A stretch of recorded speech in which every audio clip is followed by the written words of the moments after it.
सर्वांना सांगू इच्छितो की आपण जे चॅनल्सवर सगळं चाललेलं आहे, युती तुटली, युती तुटली, युती तुटली, असं काही नाही. गेले 4-5 दिवस संपूर्ण निगोशिएशन्स मध्ये वेळ गेला आणि शेवटचा दिवस आज असल्यामुळे रात्री मला निर्णय घ्यावा लागला. माझं मुख्यमंत्री महोदयांशी बोलणं झालं, माझं उपमुख्यमंत्र्यांशी बोलणं झालं, उदय सामंत प्रभारी यांच्याशी सर्वांशी बोलणं झालं आणि आता मग वेळ कमी असल्यामुळे फॉर्म भरू द्या आणि उद्या फॉर्म भरल्यानंतर जे 2-3 दिवसाचा वेळ आहे त्या वेळेमध्ये एकमेकांशी चर्चा करून याच्यातून मार्ग निघेल आणि योग्य असा मार्ग निघेल म्हणून आम्ही सर्व जेवढे उमेदवार आहेत त्या लोकांना आता सध्या फॉर्म्स देत आहेत आणि सर्वांना हे सांगितलेलं आहे उद्या मुंबईमधून जे जे आदेश येतील मुख्यमंत्र्यांचे उपमुख्यमंत्र्यांचे त्यानुसार आपल्याला ज्यांना ज्यांना सांगेल त्यांनी ते फॉर्म विड्रॉ करायचे. युती तुटलेली नाही. आता पूर्ण 165 उमेदवार सगळ्या जवळजवळ 100 उमेदवारांना ऑलरेडी दिलेले आहेत. त्याच्यात मग सक्षमता कोण आहे, मग ती कदाचित असं होईल की एखादा आमचा सक्षम जास्त चांगला असेल, एखादा तिकडचा कमजोर असेल, तर मग ऍडजस्टमेंट करून मुख्यमंत्री आणि उपमुख्यमंत्री आणि उदय सामंत हे निर्णय घेतील. युती तुटलेली नाही. सामंजस्यपणे वेळ कमी असल्यामुळे त्याच्यातून मार्ग काढण्यासाठी हा पर्याय केलेला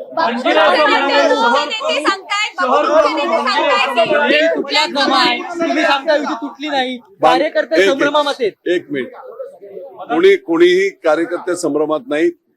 त्यांचा गैरसमज असेल त्याच्यातून तेच बोलले असतील, परंतु निश्चितपणे मी आता ते महानगरचे प्रमुख आहेत, नाना भानगिरे बोलले, त्यांना पूर्ण हे नाही. मी आता नेता म्हणून बोलतोय. मला मुख्यमंत्री आणि उपमुख्यमंत्र्यांनी मला पाठवलंय, 5 दिवस मी इथे आहे. त्यामुळे आपल्याला सांगतो युती तुटलेली नाही. उद्या मुख्यमंत्री उपमुख्यमंत्री हे सगळे बसून योग्य जे उमेदवार असतील ते एकमेकांची उमेदवारी करून पूर्णपणे कसं जिंकता येईल या पद्धतीने सर्व निर्णय हो. उदय सामंत येणार.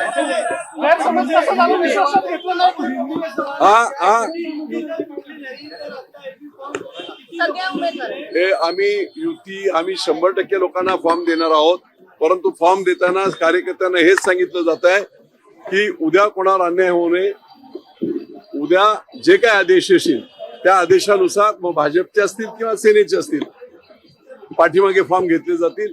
हे त्यांना ऍक्सेप्ट करून त्यांना समजावूनच फॉर्म दिलेले.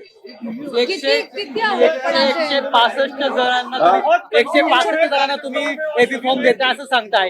तुम्हाला युतीकडून केवळ 15-16 जागा दिल्या जात आहेत. किती होतील?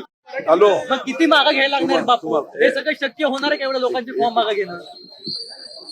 ते आम्हाला ठरवू द्या ना. मुख्यमंत्री आणि उपमुख्यमंत्री तुम्ही नका ठरवू. असं आहे की काय करायचं नाही, काय कसं एक काही फसवणूक नाही. 100 पेक्षा जास्त कार्यकर्ते इथे मीडिया समोर बोलले की आमच्यावर अन्याय होतोय आणि आम्हाला एकतर दुसरं कमर्शियल सगळं सुरू आहे असा आरोप झाला. कोण कमर्शियल वगैरे काही. अच्छा, एक लक्षात घ्या एक मिनिट, सर्व पक्षात ह्या इलेक्शनच्या काळात असे नको ते फालतू आरोप होत असतात.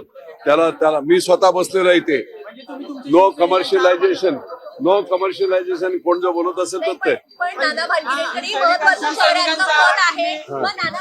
अरे